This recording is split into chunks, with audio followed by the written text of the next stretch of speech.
What's up, everybody? Dan at Go Live. Welcome and happy Thanksgiving. I hope everyone's safe and having a good time. If you're not on break, well, you're with me. If you are, definitely get the party started. Today is kind of a cool day, really designed for anybody looking to get ahead and done with college apps finally. So if you're a senior or a parent of a senior, today will be very informative. And so if you have friends who are also planning college, today will probably be one of the most informative, fast-paced episodes because we're just going to go through loose ends, right? What are all the things that you just got to final check on before apps are over? And this list will probably kind of apply every year. The good news is that I won't be alone today. So I actually thought I was going to be, but we actually have a surprise guest who just went through the app season last year and is actually now a student at USC. So I'm actually super psyched to get started with her. Her name's Durga. But before then, definitely hit the subscribe button, like it, drop a comment. If you guys want to see any other kind of video covering any other topic, whether it's, I don't know, how to stand out from other people, or if you're cooler than that, how to get over some crazy parents, obviously we'd be happy to talk about that, whether it's in a podcast or who knows, over here at the office or over video or something. But without further ado, let's get started. Durga, where are you at?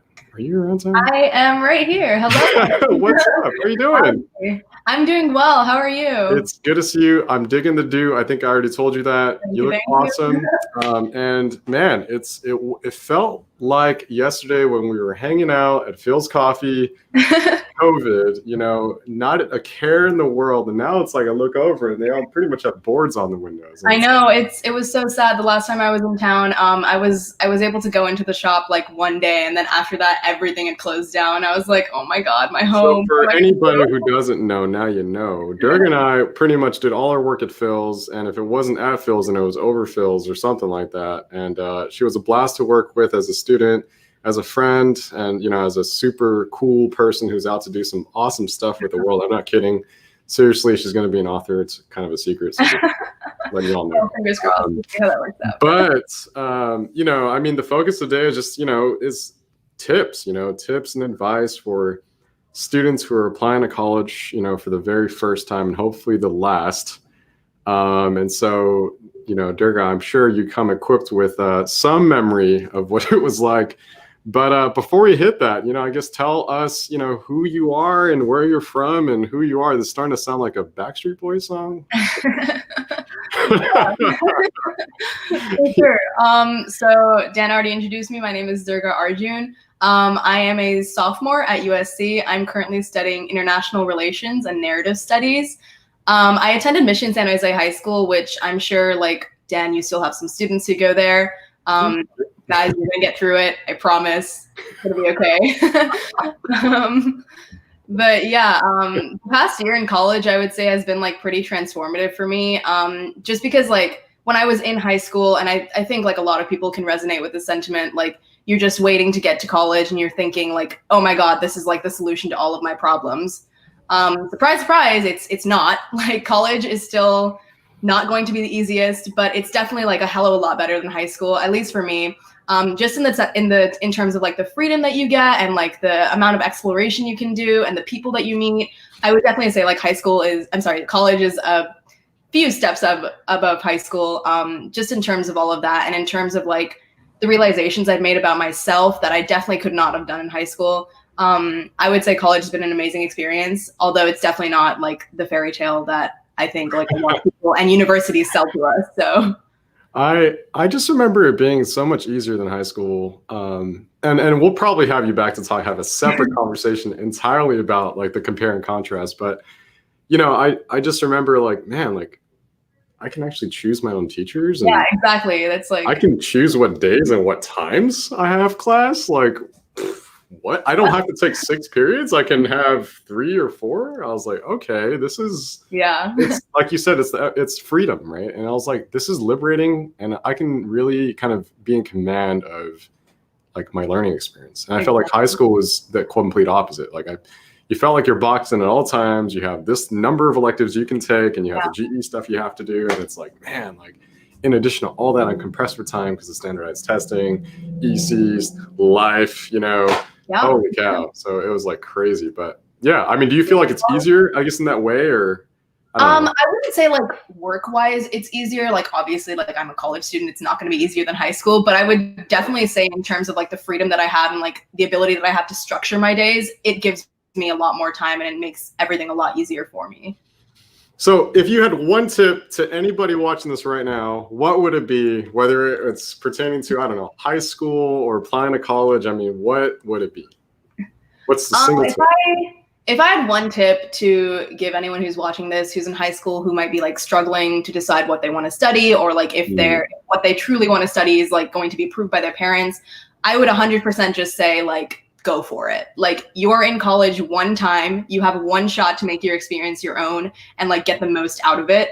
So truly, like, even if your parents aren't going to agree with it, take classes in like that subject, take electives in that subject. Like, and if you truly feel like you're passionate about it, just like study it. Like your parents really, as much as I hate to say it and as much as I hate to hear it, they have the illusion of control over you at this point. Like they really can't dictate what you do. So if you only have one shot, like just do it. Like put your full self into it. Put everything you have into it and you will make it work for yourself. Before we dive into the final checklist for seniors who are applying, I'm going to just make a slight amendment to Durga's statement right there, and that is changing the word it to them, plural, because there are so many subjects you can learn about, and it's absolutely mind-boggling how much we don't get exposed to, not only in like high school, but even before that. It's like I should have learned society and sociology when I was in like the 3rd grade. Like it would have been good to know, you know? Yeah, seriously. But yeah, it's crazy. I mean, I had a classmate. My final point on this is at Berkeley. He was a triple major. His name was Michael Lin, and he ended up working with me at Google, by the way, and not the same team, but he was. I remember asking him like, "So, Mike, what do you study?" Because he asked me that. I don't like to ask people that, but he was like, "What are you studying?" I'm like, "Oh, I'm studying business." And he's like, "Just say Haas." I'm like, "No, I'm not a Haasville. I'm studying business. I'm a business major." And I'm like, "Well, what are you studying, man?" He's like, "Well, I don't know. What am I not studying?" I was like, "What?" I'm like, "What are your majors?" And he's like, "Okay, well, I'm studying Chinese, I'm studying history, and I'm studying math." I'm like, bro. That is a dope combination. I'm actually also learning Chinese. I'm like, before I ask you what I think everyone else has asked you, which is like, what do you plan on doing with that? And I'm like, Michael, you know what? I'm not going to ask that because I don't care. I think you'll be fine. I'm like, if you can get through all 3 of those at Berkeley, I'm like, I don't care. It doesn't really matter what you end up doing. I think you'll be fine. I'm like, but why? And he's like, I'm just so interested in like everything. And he's like, if I can major in more things, I would. I'm like, oh my God. So we ended up working at Google together at the Mountain View headquarters, which is pretty cool. But anyway, let's get into it, man. I mean, let's help these seniors make some wise decisions in their college applications over the next, I don't know, call it 10, 15 minutes or something like that. But we'll figure it out. I mean, there's no time. Let's start with essays. And I'm going to call it out because this is actually kind of funny. I was chatting with Durga just a moment ago. She's actually also helping various seniors with their college application essays. I'm going to call it out. What is the one thing you got to start with checking? Okay, since UC applications are like legit right around the corner and you have like other stuff like UT Austin, USC, guys, read the prompt. I've been doing a lot of final day checks for like our seniors, and it's baffling to me because we've been working with them for a while now and they're not following my instructions. And well, not everyone, but some of them are not following my instructions and they're not answering the prompt. And I'm like, guys, you're under the word count. You're fine, 349 flush, but you're not even answering the prompt. And let me give you guys a couple examples of what I've seen this. Love to hear what you found, or some examples you found, Durga. But one of them I've seen as one of them is definitely missing is definitely like prompt. I think prompt 6. I don't know why, but this year you see prompt 6, which is describe an academic subject that has inspired you, how you've built, you developed that interest over time inside and outside of class. And everybody is talking about a profession. They're like, oh, doctor this, doctor that. Oh, I don't know, some profession that I'm really interested in. I want to become a programmer. And so this is what I've done. I've done this, and this, and I've done these projects. And, I just really want to do that. Guys, it's asking for an academic subject, not a job, right? So stop talking about the job. Talk about the job at the end of the essay, literally the very end, okay? You can say, and with this, I aspire to become, but it shouldn't be what your essay is about. Your essay should be about how you developed an interest in an academic subject over time inside and outside the classroom. So, and by the way, pay attention inside and or, but obviously they want the and statement. and outside of the classroom. You want to talk about all the varying experiences you've had with it. And so that's like a really, really top suspect. Durga, what other examples or thoughts have you had? Well, I haven't had as much trouble with people like not directly answering the prompt. More so, they're not really like revealing anything about themselves when they're answering the question. So like one huge piece of advice that I can give you with these essays is to be vulnerable. Like you have to show these admissions officers who exactly you are, because again, you only have 350 words to do that. So you need to make sure that every sentence that you're putting forward is like progressing the narrative that you want to put forth and like is really showing these officers like who you are. So it needs to be a much more of a show, not tell approach. And in saying that, I mean, like, you need to talk about what exactly is motivating you to study these subjects. Like, why are you doing this? And the end goal, like, while it can be like, oh, I want to be a programmer or I want to be a research scientist, like, I would say that they want to see more so how you're going to use that job or profession or whatever skills you've picked up or are going to pick up in college, how you're going to use that to like be a better person and contribute to the world around you. I like how you put that. You know, related to that is like I have my students do two things. In fact, I recommend this for anybody, even if we've already, you know, reviewed your essays, guys. Do this as a final check. Read your essays out loud. Yeah, absolutely. Read it out loud and you'll catch things. Like you'll catch tone, you'll catch errors in grammar. You'll just catch things and wait, that sounds a bit off. Sometimes it's just a word. It's like, I don't really like that word. It's like, maybe I should flip it to something else, you know? So read it out loud, guys. It really helps you in that final check to really kind of capture the message, the meaning, or lack thereof, right? And I think related to that is, you know, as Durga said, like make every sentence count. I understand that not everybody has, in my opinion, the skills to even like have that recognition, but let me give you a simple way, a concrete recommendation on, or a tip on how to try to do that, which is one, never go more than 2 sentences without using the words I or me.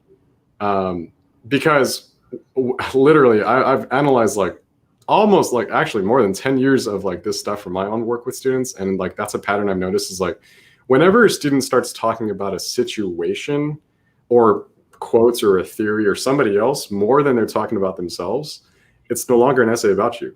Exactly. And so it's you become so much more distant. You're no longer the main character. This is a personal statement that's supposed to be personal about you. And so, you know, how do you drive more sentences about you when you feel like maybe there's nothing else to write about? And it's what Durga's mentioning, which is like, be vulnerable. Tell us how you were feeling at the time, not just what was going on or what you did, but how were you feeling? You know, and like, for instance, like a biggest piece, like a missing piece I've seen in like leadership essays is exactly this. Like there is no meaningful leadership experience without a struggle, you know, without a challenge, right? So it's like, be vulnerable. Tell us exactly what was going on, not only externally the problem, but internally. Like what were some of those challenges that you had to confront and face? And it's okay. In fact, it's more than okay. You have to be vulnerable to have a good arc to your story, right? So that's an excellent point. Essays, anything else? I mean, the final checks, I mean, besides answering the prompts straightforward, Durga, do you got anything? I would just say like, try to have fun with it. Like as hard as it can be. Like, I mean,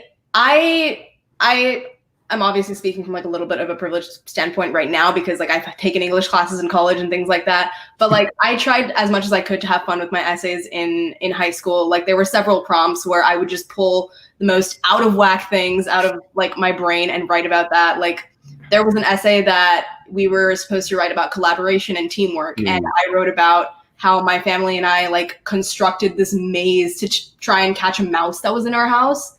So, like just little experiences that can seem insignificant can actually make for some of the best college essays. So I would say like dig deep and try to find those like unique, kind of quirky, like sort of out of pocket experiences that you can like pick on and write about. And I guess, yeah, here's some last tips on my end on essays. I mean, one, I think be careful, definitely like a warning. Don't put too many cooks in the kitchen. So like, I've known also recently, like I've had a few students who are like, okay, I'm going to ask my friend what they think. I'm going to ask all these other people what they think. I'm going to ask this person who goes to Berkeley and LA and Harvard what they think. And truth is, guys, there's only one person who knows your story. It's you, right? Exactly. So it's like, you can like hear what all these other people have to say, but the only person who really has any right to tell the story is you, right? So, you know, on that note, it's like, you know, be careful. You have to differentiate or distinguish rather between stylistic feedback and like actual structural content feedback. Because like what I've learned a lot of people have to say about people's essays is like, I feel like you should have done this instead or said it this way. And again, what you're allowing them to do is dictate their own style, right, upon your essay. And that's not fair to you, right? So I'm going to say, try to really kind of talk in your own voice, be you, right? Going back to what Durga just said. And I think the last one is it's completely separate. It's just don't overuse the hook, especially if you're a UCPIQ writer. And I know a lot of you guys are applying it for UC system. What is a hook? It's like, starting with this super fluffy opening, right? And guys, UC readers like it straightforward first and give me the substance next, right? So they don't want the fluff in the front. If you're going to use like something really fancy like a hook, whether it's like a quote or some like, imagery, like imagery heavy stuff to engage the senses, like limit that to maybe like 1, maybe 2 essays tops. Because again, you don't want to be predictable with it. If you have a fluffy hook every single time, they're like, okay, like caught on to it. This is like boring now. And it becomes a really bad thing. It's called a cliche, right? So you don't want to like be all cliche about it. Reserve a hook for, I think, like 1 essay usually, right? And that should be when it's most appropriate to use it. You shouldn't try to force a hook. Guys, we're not in like 4th and 5th grade when your teacher was like, okay, guys, let's have a fancy starter or a snappy starter. And it's like, guys, you're 12th grade, right? We're expecting a high level of writing from you. If you still have to resort back to quotes, it's not a good indication of your writing ability, of every single starter. Or just 100% stay away from them as your openers. Just Agreed. A really good tip that I've actually learned for trying to start to write essays is like starting or leading with something that leaves your reader questioning. So like for example, like I'm just trying to think of one of my UC essays. I'm pretty sure I was discussing the like community prompt, like what have you done to make your community a better place? I started that essay off by saying my BART card is worn from where my fingers were holding it on all my trips to the BART station. Why was it worn? Yeah, why was it worn? Yeah, exactly. So it leaves your reader questioning and leaves them interested in finding out more about like what were you doing on BART? Yeah, exactly. That's an excellent example. That's an excellent example. Yeah, and so that actually serves as a metaphorical context for what you're about to present, right? Yeah, so that's really, really cool. I agree. Again, not everyone is as cool as you are, though, Durga, in terms of writing ability, right? So just saying. Let's move on. So, okay, essays aside, what's the next check? Activities and awards. I got a couple things here. How about everyone just proofreads? It's like, hey, Dan, can you check my activities? I'm like, sure. And it's like, why is this like completely misspelled? Why is this capitalized when it shouldn't be? It's like, come on, guys. Again, we're in the 12th grade. Be professional, right? Show us that you can actually put some effort into this, because it's like, again, lack of effort is like, well, do you even really care? And so like that's the very first thing. It's so basic, but just proofread your stuff. I feel like we live in an age where it's like everything is like autocorrected. That it's like you just assume everything to autocorrect for you, and it's like, no, guys, it's not autocorrecting. Yeah, so that's like one tip. Any thoughts from you in terms of last minute checkups in the activity section of the app? Section, I would just make sure that you're ordering your activities correctly, because that order is really, really important. Make sure that you're putting the most impactful ones first. I'm sure Dan has gone over this with you guys in the office or over Zoom, but make sure you're putting those, like the activities that you've done the longest or that you like feel like you have the most to talk about, up at the front, and then everything else should like be subsequently like scattered below. This is a good segue into, I think, the what versus the why. So here's another check, guys. As you're looking through your whole app, have you done a good job of substantiating why you did the things you did, right? And so just so you guys know, like, the activities portion is really designed for you to tell me, like, the titles even themselves, like, tell me what you did, right? But that doesn't tell me why. So I would really use the description to focus more so on the why you did them and why it mattered, right? What you learned. Focus less of your work kind of about like what it was and like what you did and what you accomplished. We get it. We get what you did. Like, there's so many resume packers out there nowadays. It's like, it's sickening. So how about this? Differentiate yourself by just telling me why it mattered, right? And this leads me to another tip with regards to activities. And I said this during the last podcast, but in case you missed it, additional comments is a great time to really elaborate on why it mattered, right?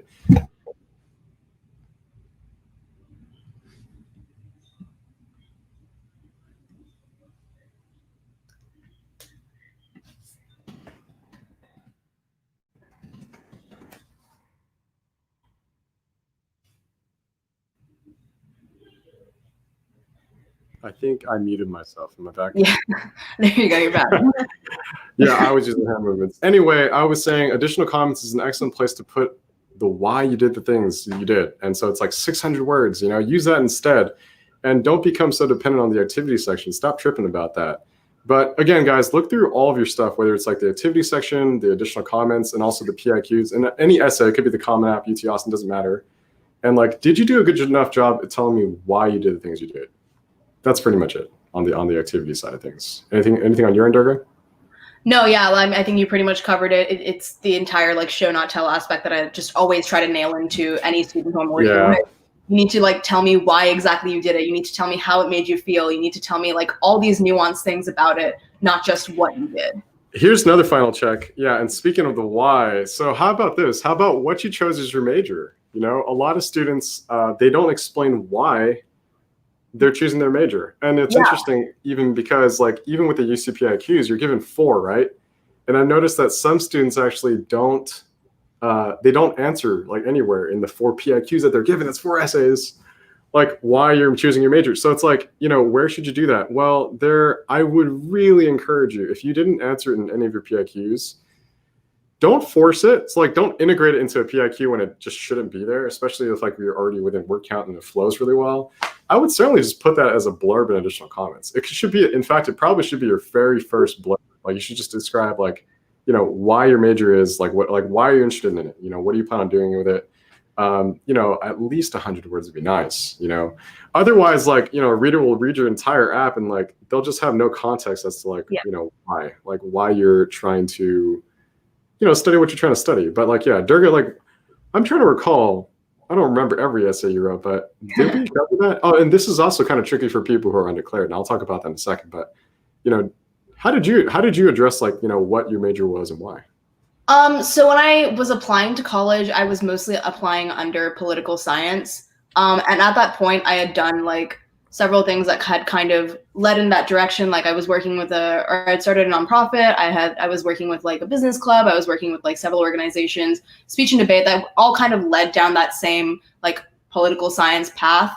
I would say like at that point, I mean, I'm currently studying international relations, which is like sort of a different wheelhouse. But at that time, I was very much interested in like politics and why things around me were working the way that they were, all the internal workings of like the government, like what motivates people essentially to make the decisions that they do in politics when like it affects so many people's lives. And I was just like, at that point, very fed up with what I was seeing in the world around me, which is why I wanted to study political science. And I made it a point to make that very clear in all of my essays. Like, I'm unsatisfied with the state of the world. I want to help change it, which is why I want to study political science and like economics, I think is what I was planning on doing at that point.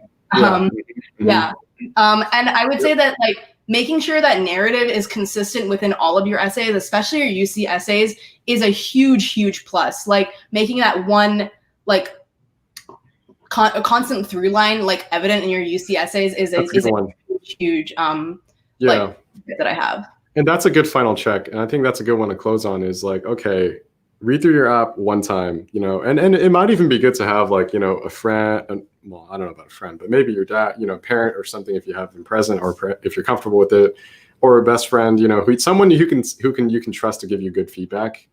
And I'd say do this.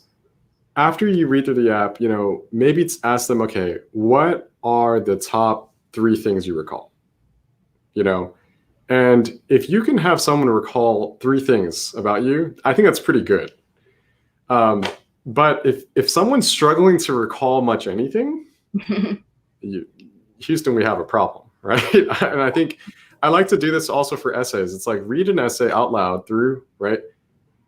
Can you summarize afterwards for me what you took away about that student in less than 15 words? Sometimes if you actually can, even less than even 10 words. Because what I've learned is that a lot of people are trying to say a whole lot, but they don't say much at all because they just put a whole bunch of stuff in here, right? Like I'm going to throw all these activities and awards and PIQs and essay, all these things in here. I'm just going to hope to God that, I get in. And it's like, no, it's like, you got to really focus on saying more with less. And that it's like, you got to stay focused, right? Like what do I want a reader to really remember about me from this PIQ? And if your answer to that question is more than 20 words, you're on the wrong track. It needs to be as few words as possible, because only if it's a few words will I remember it. If it's more than a few words, I'm not going to remember it, right? Yeah. So keep it simple, right, is what they say, is keep it as simple as you can. And so read through your app and ask yourself that question, what do I want someone to really remember from me? And am I accomplishing that, right? Is it clear to the reader that, maybe I have leadership skills? Is it clear to the reader that advocacy is important to me? Is it clear to the reader that maybe that C in that chemistry class doesn't represent my academic aptitude? Which, by the way, guys, you should explain if that's what happened. And that was an anomaly, right? And so it's like, make sure that whatever messages you're trying to send are crystal clear. Because if they're not, and you're trying to, overdo it and compensate with fluff and filler, as Durga said in the very beginning of this episode, you're on the wrong track. Be straight. Be you. Be vulnerable. Yeah, going back to square one. But Durga, any final tips for our seniors and their parents? I guess parents, to relax. Everyone's okay. I guess is the only piece of tip I can give there. Yeah. Any additional work you have? Your kids are going to be fine. Parents, especially at this time, try your hardest not to put too much pressure on your kids. They're going through a lot already, and high school is tough enough as it is. And make sure that you show them that you're proud of them, proud of everything that they've accomplished, because that's something that my parents definitely struggled with, and it did take a toll on me. So don't let that cycle continue. Wow. For students, just, you guys have got this. The year is almost over. You guys are almost done with all of your applications. And this time, where you're waiting for your applications, realize that you might not get into the place that you had set sight for yourself, and realize that that is ultimately okay. That is 100% what happened to me. I wanted to go to a school in the East Coast. I ended up in Los Angeles, and I could not have imagined a better experience for myself. So be very, very open-minded. You are going to go to a university that in and of itself is such an incredible privilege. And university ranks are so trivial. Don't keep those in mind. Don't beat yourself up if you don't get into your dream school. Realize that there is so much out there for you, whichever university you end up at, and you should be proud of yourself for everything you've accomplished up to this point. Honestly, Durga, I'm going to leave it at that. That was an excellent end to this podcast. Especially the tips to parents and the students. Thank you so much for your wisdom, man. This was so cool. Thank you so much for having me, man. I had such a great time. I just hope everyone has a safe Thanksgiving again. I know there's a lot going on right now, and just piggybacking off what Durga said, it can be really stressful. So let's be thankful. Let's be as thankful as we can for each other, for the opportunity to even go to college. Man. Bringing it back to the basics, Durga. It's just good stuff, man. But there's a reason why you're here. And so thank you. Thank you so much for your time, Durga. It was a pleasure having you. I wouldn't be surprised if we had you.